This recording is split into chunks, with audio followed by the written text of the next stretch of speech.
Ter uma alimentação saudável é essencial para alcançar uma maior qualidade de vida. O abuso de alimentos ricos em gorduras saturadas, sódio e açúcares é um gatilho para doenças como infarto, derrames, hipertensão, obesidade, diabetes e até câncer. Em contrapartida, é fácil incluir no cardápio alimentos heróis da resistência e da longevidade. O importante para uma alimentação saudável é sempre buscar o equilíbrio. Em uma alimentação balanceada, todos os alimentos são permitidos. E é sobre ter uma dieta saudável que conversaremos no Momento Saúde de hoje com a nutricionista Maria Caroline Neto. Tudo bem, doutora? Tudo Seja bem. muito bem-vinda ao nosso Obrigada. estúdio. Doutora, vamos começar com uma pergunta assim, acho que básica, vai englobar bastante coisa. O que não pode faltar para se fazer, para se ter uma dieta saudável, para se comer bem? Eu acho que não pode faltar uma variedade alimentar. Na verdade, uma coisa bem básica que a gente trabalha, até em grupos infantis, né? São os 3 grandes grupos. São os construtores, reguladores, tá? E os energéticos. Seria uma dieta que tenha carboidrato, tipo arroz, macarrão, tenha verduras, legumes, frutas e as carnes. Sem restrição de nenhum alimento. Até mesmo as gorduras, claro, numa quantidade muito reduzida, como os açúcares também são importantes. Ok. E quais porcentagens? Esses seriam os grupos alimentares, é isso, né? É Isso. um equilíbrio entre eles. E Isso. qual seria a porcentagem ideal para se ter uma alimentação equilibrada, juntando todos esses grupos alimentares? A gente tem uma porcentagem assim, que o ideal seria que, por incrível que pareça que as pessoas falam, né, que existe uma guerra contra os pobres dos carboidratos, que eu digo, né, eles são injustiçados, na verdade, a gente faz que uma dieta saudável, ela teria mais ou menos de 50% a 60% de carboidratos, de preferência os carboidratos complexos, que seriam arroz, pão, os alimentos integrais, é claro, menos os açúcares simples, de 15% a 20% de proteína, que são as carnes, os leites, os iogurtes, e, por incrível que pareça, também até 30% de gorduras, que são os lipídios. E essas gorduras boas, Claro. encontradas aonde? Então, na verdade, a gente fala diminuir o consumo de gordura saturada, que seriam as gorduras das carnes, né? Usar mais os óleos vegetais, azeite, e também os alimentos, eles já contêm gordura, então não precisa ter um excesso de óleo nem de azeite nas comidas, porque os alimentos já têm uma quantidade de gordura que é da própria composição dos alimentos. Fritura, então? A gente pede para evitar. Na verdade, o ideal é que a gente não fizesse, mas enfim, com moderação, a gente até brinca. Eu atendo, claro, todos os públicos, crianças, adultos, a gente fala, uma vez por semana, uma vez a cada 15 dias é permitido, com moderação, é claro.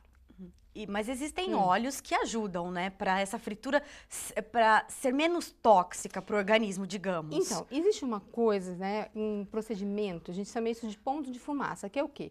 O quanto aquela gordura pode ser aquecida até ela se tornar tóxica, tá? Então, o ideal é que a gente não reutilizasse os óleos. Por exemplo, o azeite é um óleo excelente, só que ele não pode ser aquecido. A partir do momento que você aquece, ele tem um ponto de fumaça muito pequeno, ele perde todas as propriedades. Então a pessoa fala assim, eu frito tudo no azeite. Eu falo, meu Deus, pior. O azeite, a recomendação é que ele seja ingerido cru. Cru. Qual seria um óleo indicado para fritar, por exemplo? Óleo de algodão, óleo de girassol, óleo de soja, tá? Não usar os cremes vegetais também para fritar, porque também o ponto de fumaça é muito pequeno. Esses óleos mesmo comum de prateleira, a pessoa fala, nossa, mas assim, é muito simples. O ideal é não reutilizar, porque você reaquece e ele vai começando a provocar uma substância que chama de acroleína. E ela é tão tóxica quanto a gordura da picanha. Ela é tão ruim quanto. Entendi. E, doutora, qual a recomendação de quantidade de alimentação por dia? Quantas vezes ao dia a gente deve se alimentar para se sentir saciado, para que a gente tenha os nutrientes necessários durante todo o dia? Olha, a gente orienta que isso não é um papo de nutricionista. Para o seu organismo funcionar bem, o ideal é que você se alimente de 5 a 6 vezes ao dia. A gente fala no mínimo 4 refeições. Por quê? É só a gente imaginar, o nosso corpo é como se fosse uma máquina. Se você vai dar trabalho à máquina várias vezes ao dia em pequenas quantidades, ela faz todo o trabalho. Se você deixa essa máquina sem trabalhar e no final do dia você quer compensar um serviço de 12 horas em 1 hora, chega uma hora que o corpo pifa, você tem uma sobrecarga. Então, até para você absorver melhor os nutrientes, o ideal é que você fracione, que não fique mais do que 4 horas sem comer nada. Entendi. E nessa questão, então, ficar sem comer não adianta nada. Muito Deixar pelo de contrário. comer, né? É que assim, infelizmente, né, a parte de estudos nutricionais, a gente ainda está engatinhando. A gente não tem nem muita coisa que comprove, estudos muito fidedignos, mas a gente sabe que o metabolismo funciona melhor quando você fraciona, você absorve os melhores nutrientes, o seu corpo gasta, ele não armazena. O que acontece? Você fica muito tempo sem comer, seu corpo fala, nossa, tá faltando alguma coisa, agora vai entrar, então eu tenho que guardar. Então, na verdade, você se alimentar várias vezes ao dia, ele absorve o que tem que absorver, gasta mais energia para te manter vivo. Facilita o emagrecimento. E não você ficar sem comer, você vai emagrecer mais rápido. É mito. É mito. Ok. É mito. E sobre a ingestão de líquidos? Depende de cada pessoa, do metabolismo, porque aí diz que a média diária seria 2 litros. Isso. Mas e aí, depende do peso, depende, logicamente, acredito que uma criança seja diferente do que um uma adulto. ingestão muito menor de... Isso. Como que assim, funciona isso? Na verdade, a hidratação é super importante, tá? Eu acho que seriam de 2 a 3 litros de água. É legal para a pele, para os cabelos e realmente... Na verdade, a gente não calcula muito isso por peso, e sim pela idade. A criança tem uma ingestão menor, existe uma média. Uma coisa que é muito assim, que a pessoa fala, o que você acha de ingestão de líquido durante a refeição? Existem duas frentes, o pessoal que abomina, né, e as pessoas que dizem que até 250 ml a 300 ml você até facilita a digestão. Então assim, o ideal é que a gente consuma e não consuma em excesso durante as refeições. Isso só água mesmo? Água. A água pura? Na verdade, 70% da ingestão deveria ser de água. De água. Isso não inclui a água dos chás, dos refrigerantes, dos sucos. É um refrigerante abominável, porque, Abominável. na verdade, a maioria dos refrigerantes contém sódio ou contém açúcar, entendeu? O ideal é que seja pelo menos 70% dessa quantidade em água pura. Ok. E quais são os piores alimentos para a saúde que você qualifica?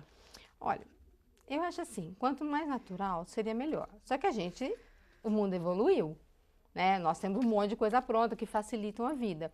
Na verdade, eu acho que o que tem de pior são os enlatados embutidos, tá? E as bebidas gasificadas, os refrigerantes. Por quê? Você aumenta a ingestão de sódio, tá?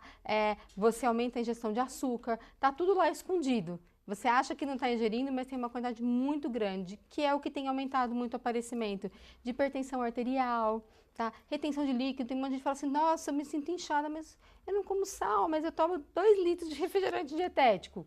Aí você fala, mas tudo. Então, o ideal é que as pessoas olhem os rótulos. Os alimentos que são mais nocivos são aqueles que têm maior quantidade de gordura, principalmente gordura saturada, né? E principalmente o sódio, que eu acho que hoje é o maior vilão que a gente tem nos mercados, né? E que está escondido. Eu ia te perguntar isso sobre o sódio, né? Agora há uma questão muito grande em torno do sódio, porque a gente sempre percebe nas embalagens a quantidade é alta. E fora a quantidade que vem, por exemplo, no molho de tomate, a gente ainda vai colocar um sal, vai acrescentar mais alguma coisa e tudo isso tem. E também o que eu acho que as pessoas têm utilizado muito hoje, tempero pronto. Os caldos, realmente eles são super saborosos, só que além de tudo, esses caldos, além de sódio, eles têm uma quantidade